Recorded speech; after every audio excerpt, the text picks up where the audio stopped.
सांत्वना।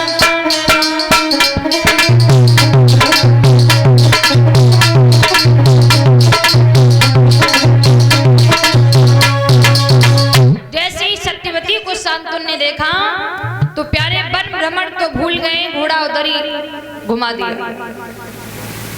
तब तक हुआ ऐसा कि केवट राज ने अपनी बेटी सत्यवती यानी अपनी बेटी से कहा कि बेटी कुछ देर के लिए मैं काम से जाता हूँ, अगर कोई पार उतरने वाला आए तो उसे नाव में बिठा कर उतार देना। बोले ठीक है। केवट राज तो चले गए, महाराज सत्यवती के पास पहुंचे, पार उतरने का बहाना लेकर नाव में बैठ गए और सत्यवती से अपने दिल की बात शेयर करने लगे। देवी मैं आपसे कुछ कहना चाहता हूँ। क्या? देवी मैं आपसे शादी करना चाहता हूँ, क्या आप मेरे जीवन में आना चाहोगी? सत्यवती ने बड़ा सुंदर जवाब दिया, महाराज मैं केवट की बेटी हूँ। शांतनु ने कहा कोई बात नहीं, मैं आपको स्वीकार कर लूंगा।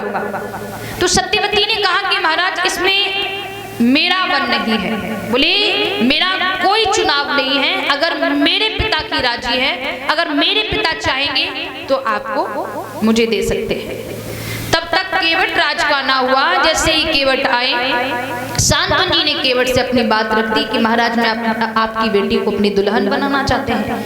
केवट राज ने कहा कि महाराज शादी तो मैं कर दूंगा, लेकिन एक वचन चाहिए मुझे। क्या? बोले आपके बाद राज्य गद्दी पर अगर कोई अभिषेक करने वाला होगा तो वो मेरी बेटी का बेटा ही होना चाहिए।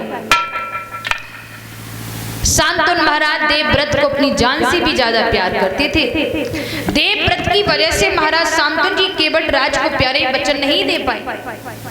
जब केवट राज को वचन नहीं दे पाए, तुरंत उदास चेहरा लेकर लौट आए। अब तो सत्यवती की याद में वो सोते नहीं, बेचैन रहते हैं, खाना पीना छोड़ दिया। देवव्रत ने देखा पिताजी बड़ी बेचैन रहते हैं। और प्यारे एक बात याद रखना, वो कहते हैं कि बाप के नाम से सभी बेटे जाने जाते हैं कि फलाने का बेटा है।